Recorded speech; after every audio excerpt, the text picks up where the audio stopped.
Hey guys, it's Searden, and today we're doing a mod guide on the Nerf dart tag Strikefire. So the Strikefire is one of those blasters that not many people really talk about, and that's probably because it's pretty old. It's from the dart tag series, and it was released around 2004-ish, I think.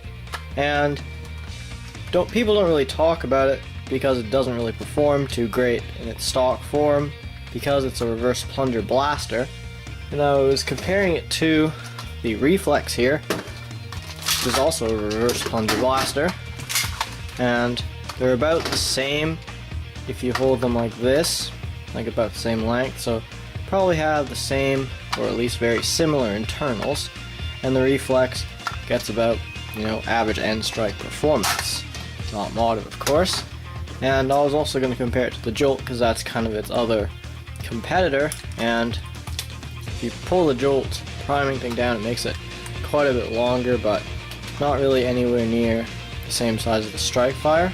But they all kind of get around the same performance, which is 40 to 50 feet at a really good angle. You could probably hit someone at like 30 feet with them, but still not the best, so that's why we're going to be modding it. So why would you want to mod the Strikefire? Well, first of all, it's got a reverse tactical rail, which means you can attach it to pretty much any blaster and use it as a backup. It's also got a pretty decent capacity on the front, so you could also use it as ammo storage, which is nice because it's kind of hard to use when it's on a tactical rail, because it's not like the tactical rail is a really great attachment system, so if you're trying to prime it, it's probably going to kind of snap off, but it's a good standalone blaster because you can use your capacity on the bottom throughout the war, and you can also just take it off and use it, which is probably the best way you're going to use the Strikefire, but kind of want it to hit a pretty decent distance if you're going to actually consider using one in a more competitive war where people have modified blasters. So we're going to see what we can do with the Strikefire today.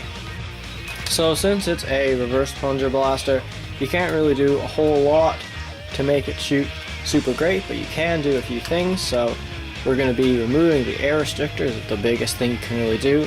We're also going to see how the internals are laid out, because maybe you can do a penny mod to it like you could do with the Maverick. And other than that, you could re-barrel it, but I'm not going to do that today because that's a lot more work. And this is supposed to be just a beginner's mod guide, so let's get started. We're going to take off this top priming slide first, and there's only looks to be about 4 screws, so it shouldn't be too hard.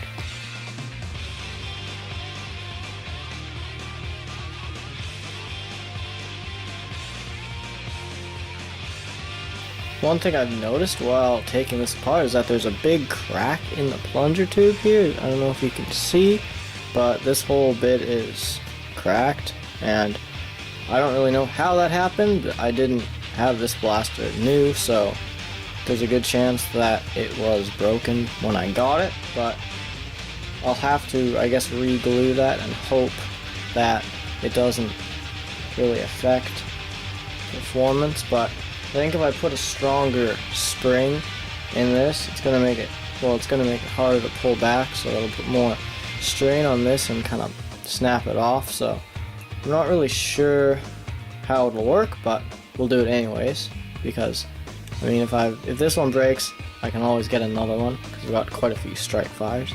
But so I've got the spring out here, and could easily do a penny mod, so I'll just grab some pennies and we can do that and see if it improves performance. Okay, so I've gone ahead and done some stuff, so you'll have to forgive me, but I did open up another Strikefire because my plunger tube was really broken and it wouldn't have worked for any of the mods we're doing. But I tried some pennies, some dimes actually, because we don't have pennies in Canada, but it didn't really work too well, so we're just gonna have to find an upgraded spring and go do that quickly. But I was also working on the plunger tube bit, and you can actually pull this end off and all the air restrictor junk will fall out, and you're left with this, which is pretty good airflow. You could take out that dart peg if you really wanted to, but you just have to you could drill it out, or you could just kind of rip it out with pliers, which is my preferred method because it's way easier. Don't have to go and find the drill, but I'm not going to do that today because it's kind of an unnecessary step. I mean, it's not really going to affect your performance a whole lot, but there is an air release hole there which we will plug. And I've also taken the O-ring from the other Strikefire and I put it around here, and I'm getting a much better seal. I know with that air release hole you can't really tell, but it's a way better seal than it was. So if you've got any O-rings around this size, you can just put it over that and it should be much better. But I'm going to go get a spring that's stronger than this one, and we'll put everything back together. Okay, so I've taped over the air release hole, and now we're going to put everything back together. Got a much stronger spring. I think this is from a Busby double shot.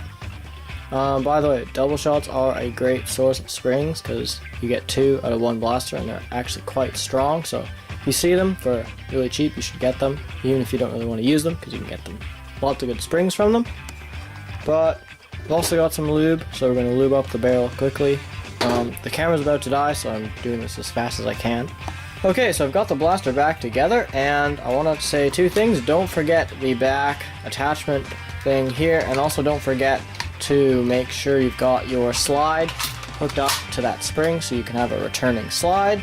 And overall, the performance is a little bit better than what it used to be, which is a good thing because you kind of want to get as much performance as possible out of blasters when you mod them.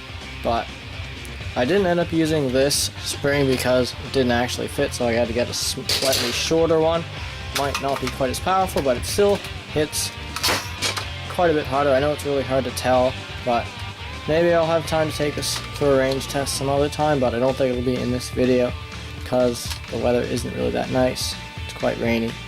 But I don't think you should have any difficulty putting the blaster back together, and so that's pretty much it for this mod guide. Hopefully you have better luck with me than your Strikefires, because like this thing is really cracked. I don't know. Maybe I'll be able to fix that, maybe not. But I've got quite a few Strikefires, so it's not a huge issue, but still kind of annoying. But anyways, that's it for this mod guide. If you like mod guides, then please make sure to recommend some more blasters you want to see modded. If I have the blaster and the parts, then I'll definitely do it. And that's it for this video. Thank you guys so much for watching.